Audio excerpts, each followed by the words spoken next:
The sun blazed through the airport windows as passengers boarded Flight 207 to Los Angeles. My mum, weak from chemotherapy, leaned gently on my dad's arm, her pale smile trying to hide the exhaustion she felt. We had spent months saving up to buy her a first-class seat so she could travel comfortably and safely. It was supposed to be a peaceful journey, but peace shattered the moment she appeared. A woman, dressed in designer clothes and carrying a purse that probably cost more than our entire trip, stormed up the aisle, glaring at my mum's seat. "Excuse me, you're sitting in my spot," she barked, waving her ticket like a sword. My dad calmly checked our boarding passes, first class, row 2A and 2B, both confirmed. But the woman, a classic Karen, refused to believe it. She sneered. "There's no way she paid for this seat."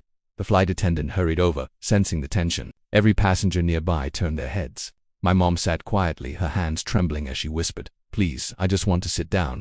What happened next left the entire cabin speechless. The Karen's arrogance met the perfect storm, my dad's quiet strength and the flight attendant's unbreakable professionalism. By the time we landed, Karen wasn't just embarrassed, she learned a lesson she would never forget. Asterisk.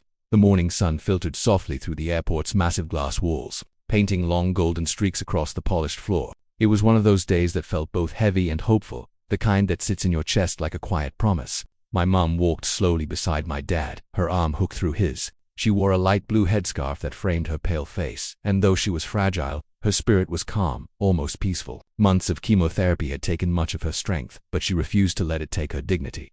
We were headed to Los Angeles for her treatment follow-up, a trip that had taken weeks of planning and saving. My dad had insisted on getting her a first-class seat, no matter the cost. "She deserves to be comfortable," he had said firmly when booking the tickets. We hadn't flown first class before. Economy was what we could usually afford, but this time was different. This wasn't a vacation or a luxury, it was about giving Mom a little comfort after all the pain she'd endured. The airport was buzzing with people dragging suitcases, families laughing, and flight announcements echoing across the terminal. My dad checked our boarding passes once more as we approached Gate 18, Flight 207 to Los Angeles. The agent called out. The morning light glimmered on the airplane parked outside, its silver body gleaming like a promise of better days. We boarded early, thanks to Mom's medical note, and the flight attendants greeted us warmly. "Good morning, Mr. and Mrs. Harris," one of them said with a smile. "Please, take your time. Let me help you with your seat." She gently guided Mom to her first-class seat by the window. My dad took to be beside her, and I sat directly behind them in row 3C, close enough to keep an eye on her. Mom smiled faintly as she settled into the wide leather seat. "It's beautiful," she whispered, brushing her hand across the armrest. "It's been so long since I've seen clouds from this close." She looked out the window, her eyes reflecting the sunlight. My dad leaned over and said, "You'll see plenty today. Just sit back and rest."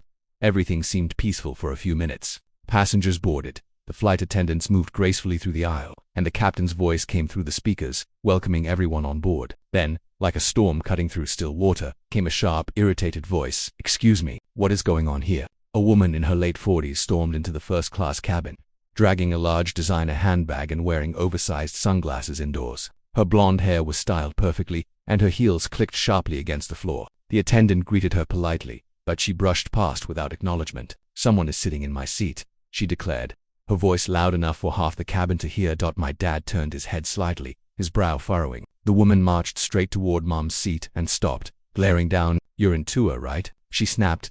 Mom looked up timidly, her voice soft. "Yes, that's what my ticket says." The woman huffed and thrust her own ticket in the air. "This says to a, that's my seat. You need to move now."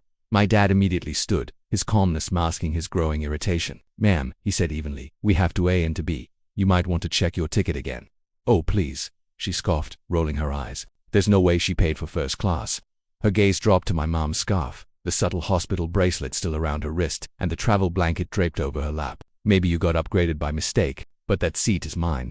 The nearby passengers fell silent. Some turned their heads to watch, others pretended not to listen, but everyone felt the tension ripple through the air. The flight attendant returned, her professional smile never fading. "Is there a problem, ma'am?" "Yes," the woman said, gesturing dramatically. "This woman is in my seat. I paid for it. Let me check." The attendant replied calmly, taking both boarding passes. She examined them for a few seconds, then looked up. "Ma'am," she said gently, "your ticket is for seat 1 to C in the main cabin, not first class." The woman blinked. "That's impossible." "I'm afraid it's correct," the attendant continued. "To A and to B belong to Mr. and Mrs. Harris." There was a pause, the kind of silence that stretches thin and sharp. Then, the woman's expression twisted with disbelief. "You must be joking. I can't sit in economy. I always fly first class. I'm a loyal customer." "I understand," the attendant said patiently, but that doesn't change your ticket assignment. If you'd like to request an upgrade, you can do so before boarding next time." The woman's tone turned venomous. "Do you expect me to sit in the back with him? I'm not moving until I get a proper seat." My dad took a step forward. His voice was still calm, but it carried a quiet authority that made people listen. "My wife is sick," he said simply. "She's been through enough. You don't need to make her day harder." The woman looked taken aback but recovered quickly, her lips tightening. "I'm sorry, but that's not my problem," she said coldly. "It's everyone's problem when you forget how to be kind," my dad replied. The attendant nodded slightly, clearly supporting him. "Ma'am," she said more firmly now, "if you refuse to go to your assigned seat, I'll have to call security." The woman's eyes widened. She hadn't expected that. She glanced around and realized half the first-class cabin was staring at her, some passengers recording with their phones. The image of her tantrum, caught on camera, was suddenly more frightening than sitting in economy. She forced a laugh that didn't sound genuine. "Fine," she muttered, "but this airline will hear about it." With a dramatic toss of her hair, she turned and stomped down the aisle. The sound of her heels faded into the background. Noise of the boarding process. The attendant exhaled quietly and turned back to my parents. "I'm so sorry for that." "Sir, ma'am," she said sincerely, "please, let me bring you both some tea before we take off." My mom smiled weakly. "Thank you," she whispered. "It's all right," but I could tell she was shaken. My dad squeezed her hand, his thumb tracing slow circles against her skin. "Don't worry," he said softly. "You did nothing wrong." As the plane began to taxi, sunlight poured through the window, warm and golden. My mom looked outside again, watching the runway stretch endlessly before us. "You know," she said quietly, "I used to love flying. It made me feel free." "You still are," Dad said. "You're the strongest woman I know." She smiled faintly and leaned back in her seat. The engines roared, the plane lifted, and the ground slipped away beneath us. For a moment, it felt like the sky belonged only to us, bright, open, and full of quiet strength. And though none of us realized it yet, that single flight would become the memory that reminded me for the rest of my life that grace under pressure is the purest form of courage, and that even in the clouds, kindness can rise higher than arrogance ever could. The hum of the engines filled the cabin as Flight 27 climbed steadily into the bright blue morning sky. Sunlight streamed through the windows, scattering warmth across the seats and glinting off the polished metal of the overhead bins. For a while, everything seemed calm again. My mom rested quietly, her eyes half closed, as the gentle vibrations of the aircraft soothed her. My dad held her hand, occasionally whispering small things about the view, about the trip, about how proud he was of her strength. But peace never lasts long when someone like Karen is nearby. It began with muffled complaints echoing faintly from the economy cabin behind us. My seat, only one row behind my parents, gave me a clear view of the curtain dividing first class and economy. The flight attendants were busy serving drinks when the familiar sharp voice pierced the air. "This is unacceptable." Karen was at it again. She had apparently decided that sitting in seat 1C was beneath her dignity. She was standing in the aisle, arms crossed, scolding a younger flight attendant who looked close to tears. I asked, "For a better seat, I don't care if it's full up there. Move someone else. Do you even know who I am?" Passengers turned their heads, some rolling their eyes, others pretending to read magazines while sneaking glances. The flight attendant tried to keep her composure. "Ma'am, we've already explained that first class is completely full. Please take your seat so we can continue beverage service." Karen's voice grew louder. "Then find me another seat. That woman in 2A can barely move. She doesn't need the space as much as I do." My chest tightened with anger. I could see my dad's head turn slightly. He had heard it too. The flight attendant noticed the growing tension and quickly excused herself, walking briskly toward the first-class section. Moments later, she returned, this time with the same senior attendant who had handled the first confrontation earlier. The senior attendant's face was calm but resolute. "Ma'am," she said firmly, "I need you to lower your voice. You're disturbing other passengers." Karen scoffed. "I'm disturbing them. I'm the one being treated unfairly. I deserve a seat with legroom. I'm a frequent flyer, and I know my rights." The attendant didn't flinch. "Your rights include the seat you purchased 1C. If you continue this behavior, I'll have to document it and report it to the captain." That quieted her for a moment, but the silence was only temporary. "Fine," Karen muttered, "but I'm not happy about it." "You don't have to be," the attendant replied softly. "You just have to be respectful." Then she turned and walked away with the kind of composure that only years of experience could give. The rest of the cabin murmured approval, a few passengers even clapping quietly. I felt a strange satisfaction watching her retreat. My mom, unaware of most of the drama, was sipping her tea and gazing out the window. The clouds outside looked like soft white waves floating endlessly beneath us. About 30 minutes later, lunch service began. The flight attendants brought trays of food, the aroma of warm bread and coffee filling the air. My dad helped Mom unwrap her utensils, cutting her chicken into smaller bites so she could eat comfortably. She smiled gratefully. "You spoil me," she teased weakly. "You deserve it," he said, kissing her forehead. Behind us I heard a loud sigh. Karen was watching the attendant serve first class from her seat in economy. Her envy seemed to grow with each clink of cutlery. She pressed the call button again. When the attendant arrived, Karen complained that her meal was cold, her coffee was weak, and her seat neighbor smelled weird. The young attendant apologized and offered to replace her meal, but Karen wasn't done. "No, I don't want another meal," she snapped. "I want to speak to your supervisor." The attendant took a deep breath.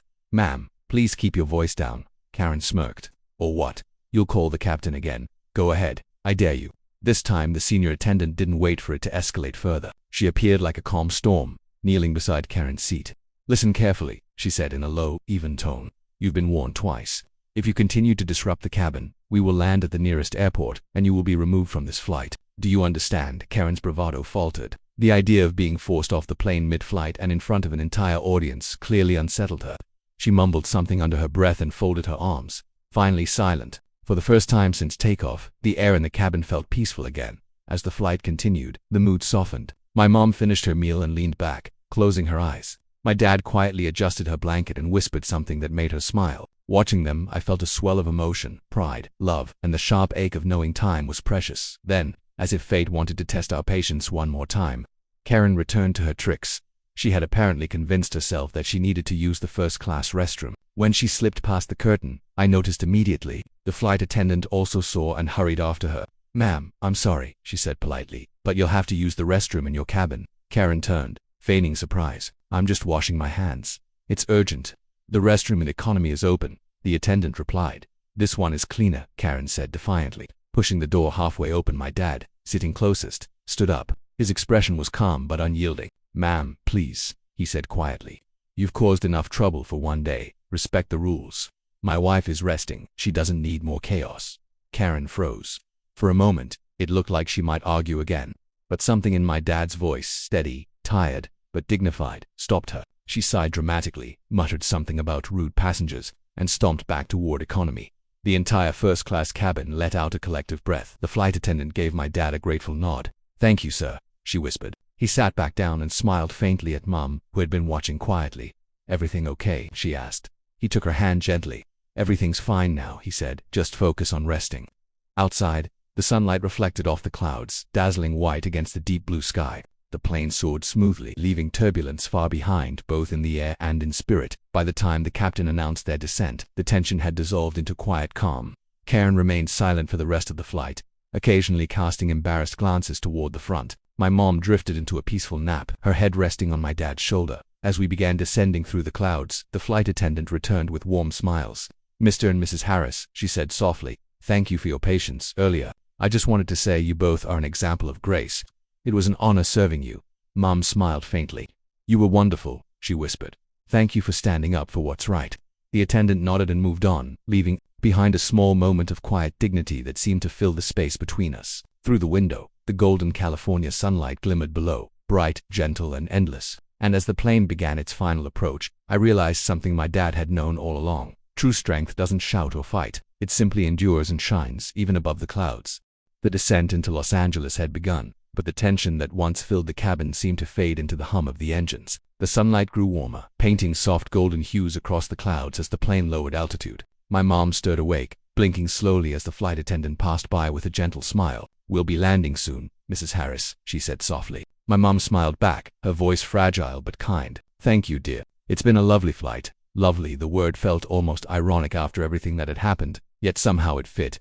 Despite the drama, there was something peaceful now, like the air itself had softened. My dad gave her a reassuring look and tucked the blanket more tightly around her shoulders. "Almost there," he whispered, behind us. However, not everyone was as calm. Karen, though quiet for most of the latter half of the flight, was fidgeting again. She tapped her long manicured nails on the armrest and muttered to herself. The attendants had resumed their duties, ignoring her as best as they could, but I could tell she wasn't done. Her kind never really was. Just as the fasten seatbelt sign dinged on, Karen stood up abruptly. The sudden movement drew attention immediately. "Ma'am, please take your seat," one of the attendants called out from the front. Karen crossed her arms. "I'm just grabbing my bag," she said loudly. But it was clear she was still angry about being denied what she thought she deserved. The attendant repeated herself, more firmly this time. "For your safety, please remain seated until the seatbelt sign is turned off." Karen glared at her, muttering something under her breath, but sat down with a huff. My dad turned slightly, his voice calm but with a quiet edge. You'd think, after all that, she'd learn to listen. He whispered to my mom. Mom chuckled softly, her voice like a faint breeze. Some people never do, but maybe today she'll think twice. The plane dipped lower through layers of clouds, the sunlight now spilling across the Pacific Ocean below. The view was breathtaking, endless blue stretching toward the horizon, dotted with flecks of white waves. My mom pressed her forehead lightly against the glass, admiring it. It's so beautiful, she said. It is, Dad agreed, just like old times. For a few blissful minutes it felt like the world was whole again, no anger, no sickness, just peace. But fate had other plans. Suddenly a burst of turbulence rattled the plane. Passengers gasped as the aircraft shook gently but noticeably. The captain's calm voice came through the intercom. Ladies and gentlemen, please remain seated with your seatbelts fastened. We're experiencing a brief patch of rough air. Mom gripped the armrest, her eyes closing briefly. Dad immediately took her hand. You're okay, he murmured. Just a little bump. Then, out of nowhere, Karen's voice rose above the murmurs. This is ridiculous. What's happening up there? Her panic seemed to grow louder with each second. She pressed the call button repeatedly until the flight attendant hurried over. Ma'am, please stay calm. Everything is under control. Karen shook her head wildly. Under control? You expect me to believe that? This plane is shaking. You need to do something. The attendant's patience was thinning. Ma'am, please stay seated. It's just turbulence. But Karen wasn't listening. She clutched her expensive purse tightly and muttered, I knew I should have been in first class. This wouldn't be happening if I had a better seat. That was it. The absurdity of her words broke through the tension. Several passengers exchanged glances. A few even chuckled softly. My dad looked back and caught her eye. Ma'am, he said calmly, the plane doesn't care where you sit. We're all in this together. His words hung in the air like a quiet truth. Even Karen seemed taken aback for a moment. The engines hummed steadily again as the turbulence passed. The cabin slowly relaxed, but something in her demeanor had shifted. She sat down wordlessly, her face red with embarrassment.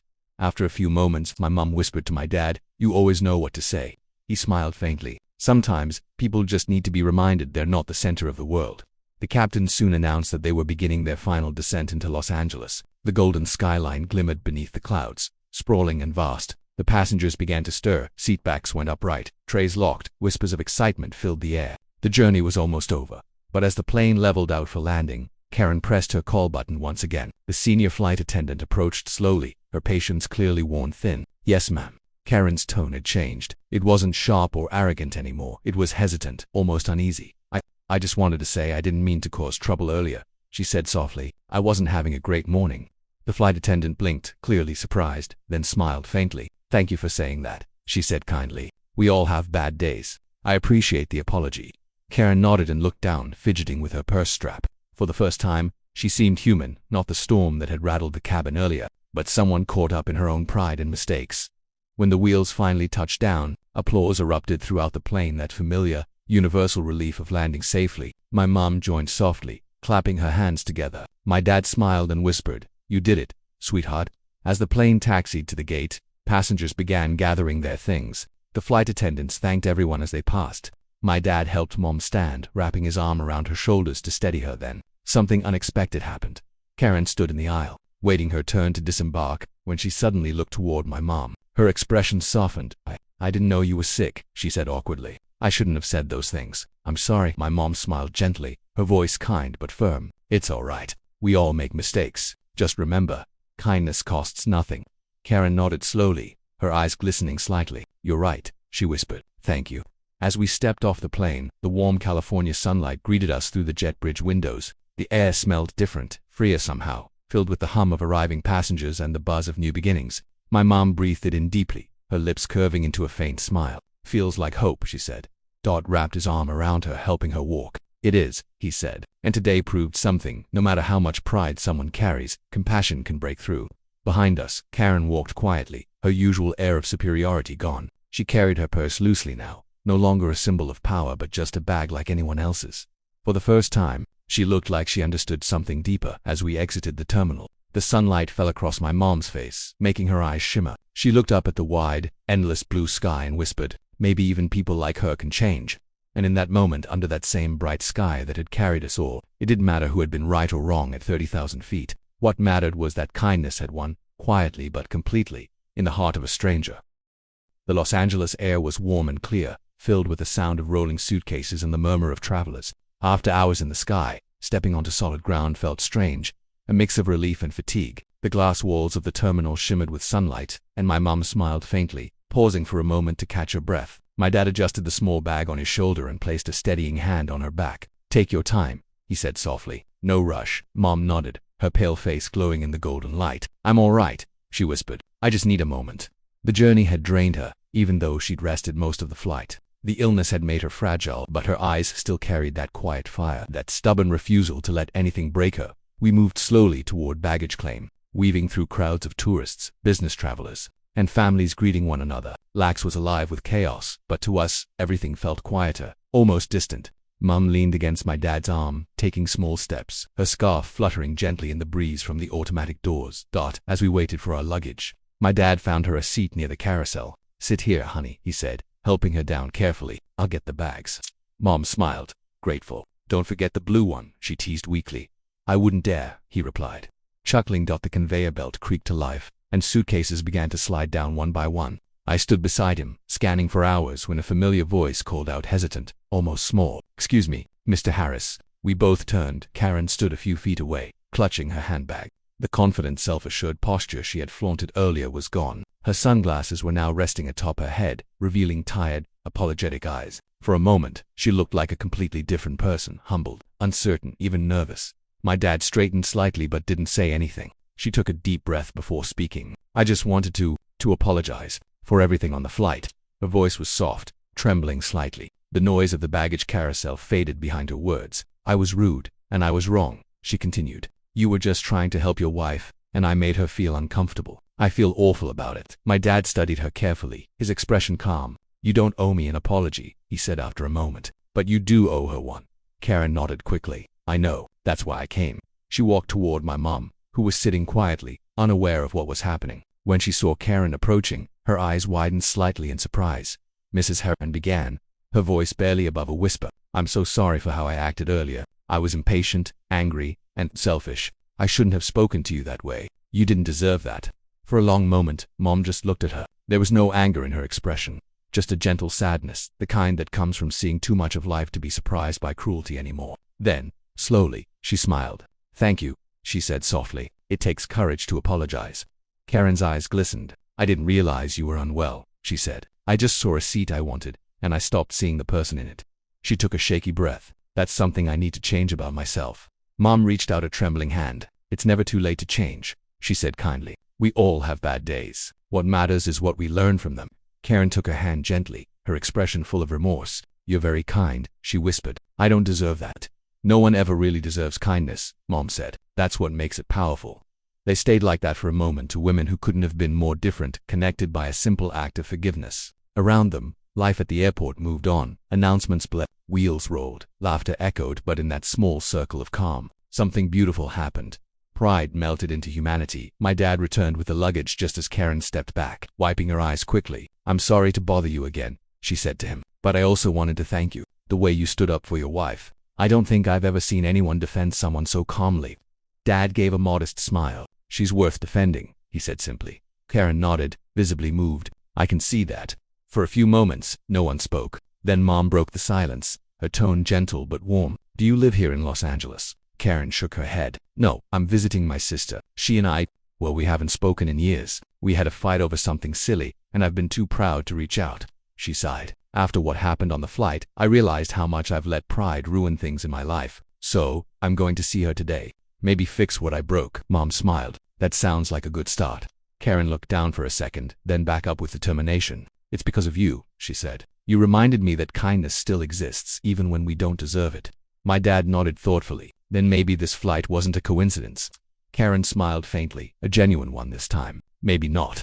The carousel buzzed again, and our last suitcase slid down. My dad reached for it, and Karen stepped back. "I won't keep you," she said quietly. "But thank you both of you for teaching me something I didn't know I needed to learn."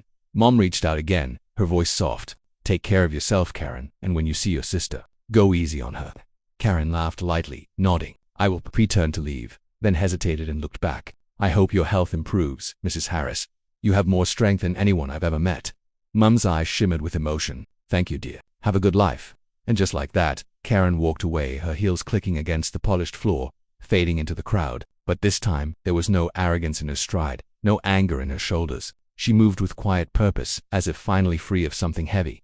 As we made our way toward the exit, sunlight streamed through the wide glass doors, warm and bright. My mom held my dad's arm tightly, smiling faintly. "You know," she said softly, "I didn't expect to meet anyone like her today." Dad chuckled. "Neither did I, but maybe that's the beauty of life. It surprises us in ways we don't expect." I looked back once, catching a glimpse of Karen in the distance, standing by the taxi line, phone in hand. She was smiling, genuinely smiling, as if she'd just dialed a number.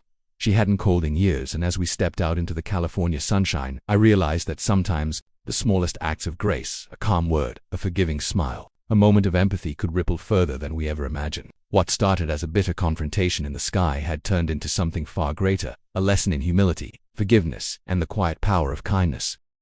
A week after landing in Los Angeles, the world seemed softer, calmer somehow. The trip had gone well. My mom's follow-up appointment brought hopeful news. The doctors were optimistic, and for the first time in months, I saw real peace in my dad's eyes. The golden California sunlight followed us everywhere, painting every morning in quiet warmth. Mom loved sitting by the hotel window, sipping her tea as the city woke up beneath her. "I forgot how alive mornings can feel," she said one day. Her smile, gentle and real. The incident on the plane had faded into a distant memory, though it left behind something lasting, a reminder of the power of kindness and humility. My dad and I often talked about it, especially in the evenings when we'd sit on the balcony watching the sunset. "You never know whose life you touch," he said once. Even as strangers. By the time our return flight approached, Mom was stronger. She still tired easily, but her spirit seemed lighter. The day of departure was bright and windless, the kind of day that made everything feel like a fresh start. As we arrived at the airport, the familiar sounds of rolling suitcases and echoing announcements filled the air. This time, though, everything felt different.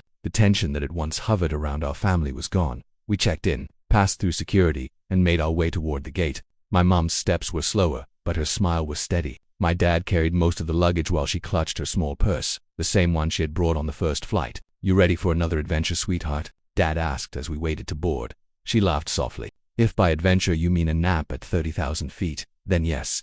When we boarded, I was surprised to see a familiar face among the cabin crew, the same senior flight attendant from our previous flight. Her eyes lit up with recognition. "Mr. and Mrs. Harris," she exclaimed warmly. "It's so wonderful to see you again." Mom's face brightened. "Oh, it's you. You were so kind last time." The attendant leaned down, her tone soft. "And I see you're looking much better." "Better, yes," Mom said, "thanks to a lot of rest and a peaceful heart." The attendant smiled. "That's wonderful to hear. Let's make sure this flight stays peaceful all the way through." Once seated in first class again, Mom gazed out the window. The morning sun bathed the wings of the aircraft in golden light. "You know," she said thoughtfully, "I think that flight, the one with that woman, changed me too. It reminded me how powerful forgiveness is." Dad looked at her, curious. "How so?" She turned toward him. "Because for a long time, I thought forgiveness was about letting others off the hook, but really it's about freeing yourself from carrying their mistakes." He smiled gently, nodding. "You're right. You always are." As the plane took off, the ground below shrank into a patchwork of greens and golds. Clouds gathered around us like cotton, and sunlight danced through the windows. The world outside looked endless, calm and full of possibilities. About halfway through the flight, the attendant approached again, holding a folded piece of paper. "Mrs. Harris," she said, "I hope you don't mind, but a passenger asked me to give you this." Mom looked puzzled but accepted the note. She unfolded it slowly, and as her eyes scanned the words, a small gasp escaped her lips. "It's from Karen," she said softly. My dad leaned closer. "Karen?" "Yes," Mom whispered. Her voice trembled slightly as she read aloud. "Dear Mrs. Harris, I hope you're feeling stronger. I wanted to thank you again for your kindness that day. I did go see my sister. We talked for hours, cried, and forgave each other. We're closer now than we've been in years. You probably don't realize it, but your compassion inspired me to change how I treat people. I even started volunteering at a community shelter. You showed me that kindness isn't weakness, it's strength. If our paths ever cross again, I hope I can thank you in person. Until then, I'll carry your words with me." With gratitude, Karen. For a moment, the cabin felt still. My mom folded the note carefully, her hands trembling. Tears filled her eyes, not of sadness, but of something deeper, something pure. "She really did change," she whispered. Dad smiled softly, pride glinting in his eyes. "You helped her see the best in herself." Mom looked out the window again, her reflection faint against the bright clouds.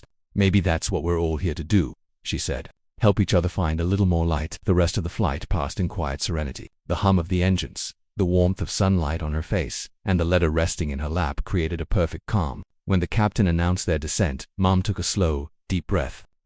She whispered, smiling. The landing was smooth, the applause gentle but heartfelt. As we disembarked, The attendant gave Mom a small bouquet of fresh flowers. "From all of us," she said kindly. "You've been an inspiration." Mom held the flowers close, her smile radiant. "Thank you. You have no idea how much this means." Outside the terminal, the breeze was cool and welcoming. The sunlight shimmered on the pavement, and the city buzzed softly in the distance. My dad hailed a cab while I helped Mom into her wheelchair for the ride home as we drove away. She leaned her head against the window, watching the world rush by, children laughing, people walking hand in hand, the sun glinting off passing cars. "You know," she said quietly, "I used to think the world had forgotten how to be kind, but now I see it's still out there. Sometimes it just takes one moment to remind us." Dad reached for her hand, squeezing it gently. "And sometimes, one person." Mom smiled, closing her eyes as the car rolled on. "One person," she echoed.